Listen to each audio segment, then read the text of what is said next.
Greetings and salutations, dear viewers, and welcome back to the realm of Final Fantasy XIV. I perhaps put these videos off longer than I should have, and I apologize for that, but I've also been streaming a fair amount of it, so a number of you have probably seen them. But without further ado, let's take a look at the new dungeons added in patch 3.2 of Final Fantasy XIV. We're going to queue up for Expert Roulette and see which one of the two new dungeons we get dropped in.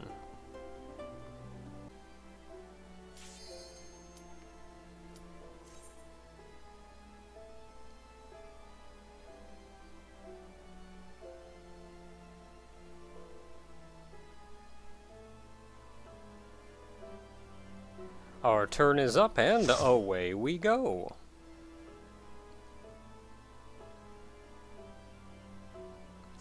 Now, in an effort to reduce screen clutter, I did remove the duty list on the right side of the screen, as well as the pop-up text, which is the damage numbers that pop up whenever anybody gets hurt by anything, be it us or the enemies. Sadly, this does also remove the current dungeon from the duty finder, or not duty finder, from the duty list, so you're just going to have to take my word that we are in Amdapor City hard mode. Amdapor City was actually one of my favorite dungeons. I really enjoyed that dungeon. And Amdapor City hard, I was very excited for. Sadly, I'm not as impressed with the second and third legs of it, but what are you gonna do?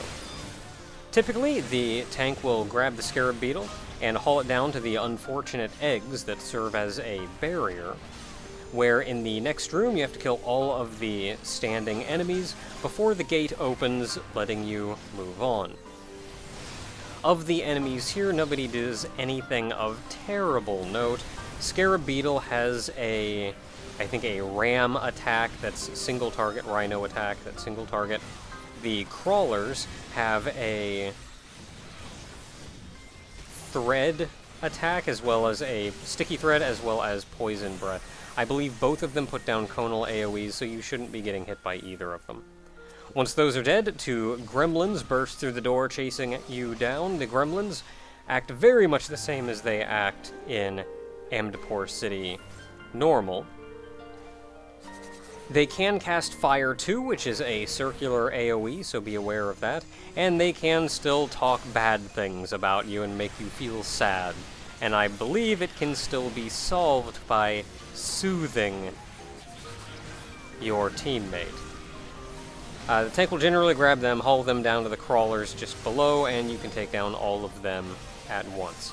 From here, it's just gremlins and crawlers, all of which we've seen already.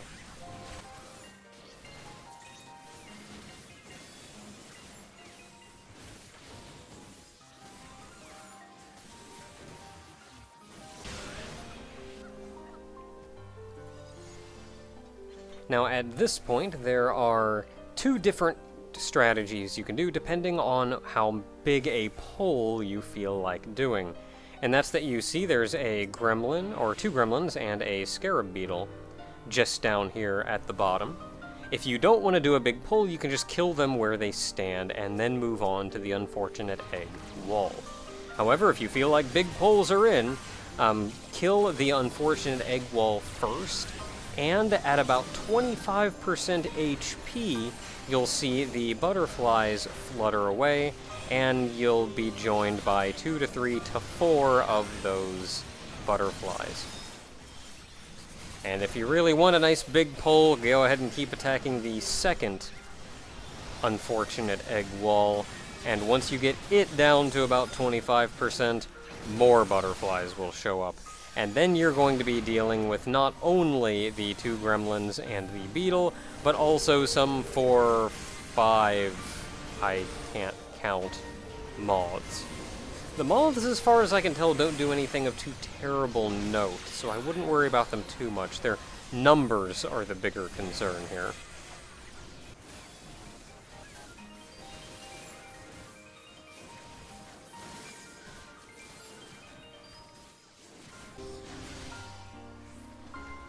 Haven't seen one of those scarab beetles since Final Fantasy XI, man.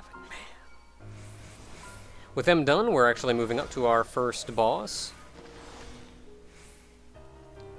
The Akamoth, or something of the sort. This boss doesn't have...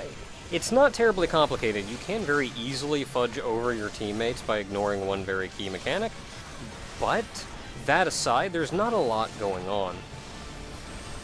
The two attacks you're going to want to pay attention to is Psycho Squarma, which is just a very large conal AoE, and Neuro Squarma. Neuro Squarma, as you will see here, actually drops down a copy of yourself wherever you were standing when it finished casting. That copy of yourself will continue standing there facing the same direction that you were facing before, and let out a very large conal AoE for you to dance around.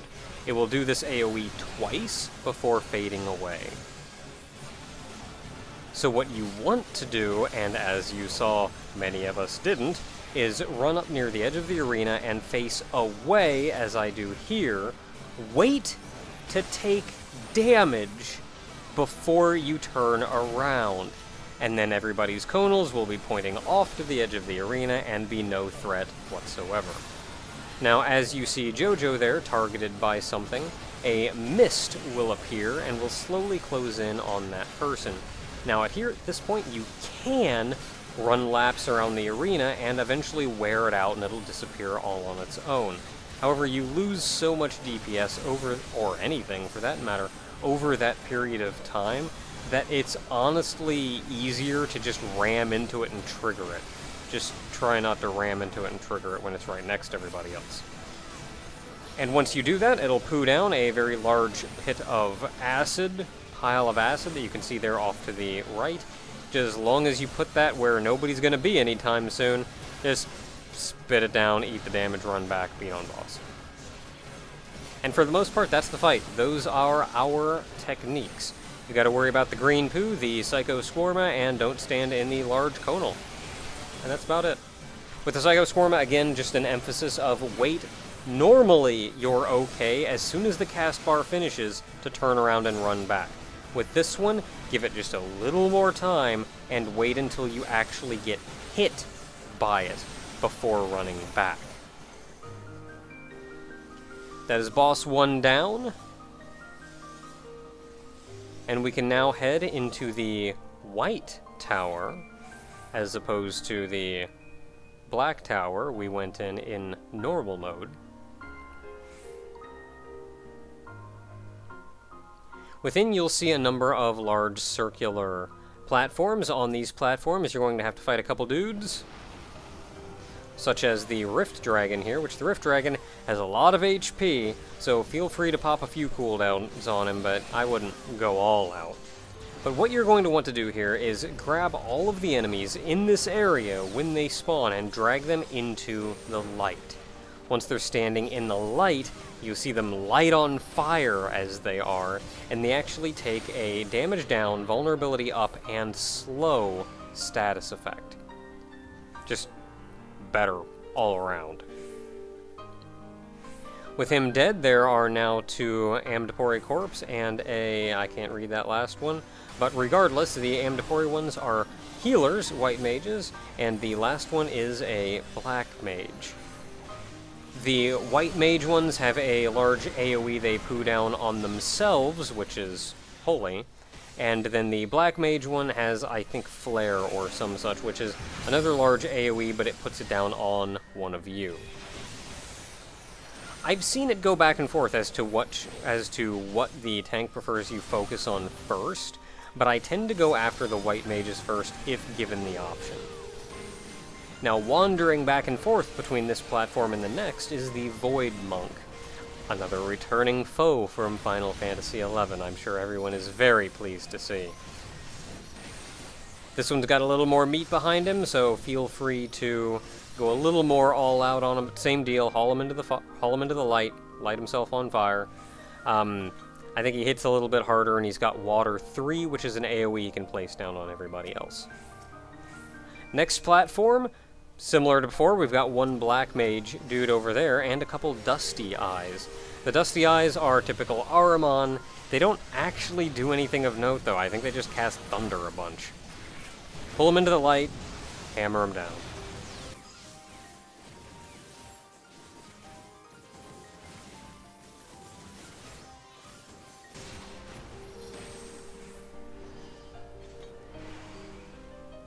We're not quite done yet, though. Our final little arena involves 2 Dusty Eyes and a Void Monk. Same thing we've seen before, so power them down as you have. Granted, if you've played your cards right, this is the first time you're fighting a Void Monk alongside 2 other guys. I think what I don't especially like about the 2 new dungeons that they added is that they're very structured, in that we've generally always see, and have seen for a while now, 3 poles and a boss. Oh, by the way, partway through the fight, I think around the time you kill both Dusty Eyes, a Rift Dragon appears. Same guy we saw back on Platform 1. But the fights are very structured in that it's always like 3 poles and a boss. And I guess design-wise, it feels like they just kind of got a little bit lazy in that they've just straight up put down, here's a platform with some dudes on it, kill them. Here's another platform with some dudes on it, kill them. Here's another platform with some dudes on it, kill them. Boss. Whereas Phase 1 of Amdapor Keep Hard, or Amdapor City Hard mode, has been, or was, less, it felt less structured than that. Whereas here, it was just straight up platform, platform, platform, boss. Speaking of boss, we're brought to the second boss of this dungeon, the Winged Lion. You've got a little bit of space to do some damage at the start, but not much. The main gimmicks of this fight are that he's going to be casting some ancient magics. Ancient Arrow, Ancient Earth, or Ancient Tremor, or something of the or Ancient Stone. Ancient Stone, let's go with that one. And Ancient Holy. Each one of these is handled slightly differently, and he'll be introducing something partway through to mix it up a little bit more. Ancient Holy creates an arcane sphere underneath him that you have to defeat in order to prevent the spell from being cast. Once it's defeated, it will leave a little bit of residue in the area, which is currently hidden under his head. You can just barely see it. Someone needs to walk into these residues, and you'll see them better here. Someone needs to walk into these residues and trigger them, or a very large attack will go off. Pretty much the equivalent of the original attack itself. If you walk into it, you take very little damage, so it's just a matter of recognizing it and running into it. So Ancient Stone goes down, leaving a little thing there. We managed to dodge the original attack, but somebody will need to run into and trigger that. Now, the mix-up that I mentioned before is that he'll cast Libra, or Ancient Libra, of the form. Something of the sort. This actually puts a vulnerability up debuff, or an elemental affinity debuff, on all characters. 2 people get an earth vulnerability up, 2 people get a wind vulnerability up. And all this means is, after you see Ancient Stone go off, there it is, Ancient Libra again, is I have stone vulnerability up. So, after he casts Ancient Stone, I can't run in and trigger that. I have to wait for the 2 people without that effect. Whereas here, JoJo's got that one, but since I, myself, and him both had the stone vulnerability up, the other 2 have a wind vulnerability up. So it's our responsibility to run in and trigger the wind residues.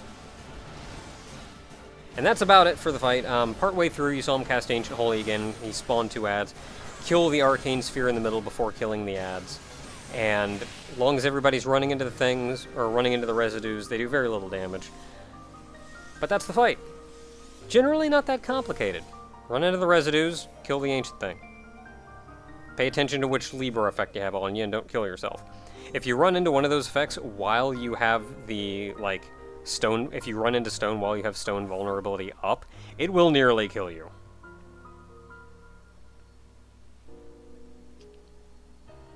And with him dead, we can head deeper into the Tower of White. It's looking legitimately white now. To our next platform with a pole on it.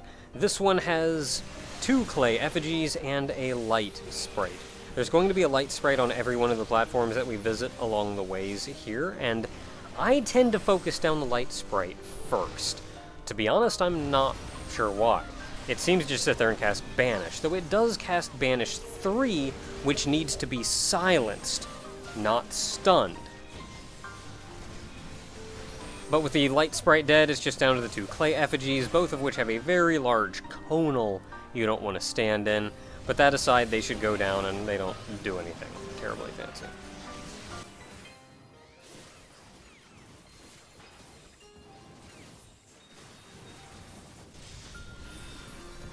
That last statue got a little damaged, so it didn't come to life. Could we just knock out the statue a little bit before they showed up? So moving down to the next platform then, we have a light spirit once again, and another enemy returning from Final Fantasy XI. Mana idols. Once again, I killed the light sprite first. The mana idols all have a circular AoE around themselves, and I think fight very similar to the golems. Like, I think they're just reskins of the golem-type enemies that we've seen up until now. So, with that said, there's not actually a lot new going on here. Take down the light sprite, take down the mana idols, don't stand in the AoEs. Oh, and Banish.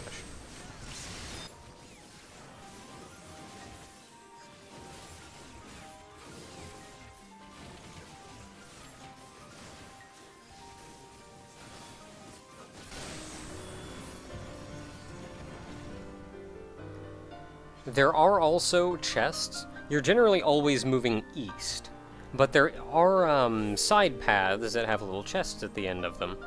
This one had one going a little more north. However, if we go southeast, we can move on to our next pull. And our tank went the wrong way.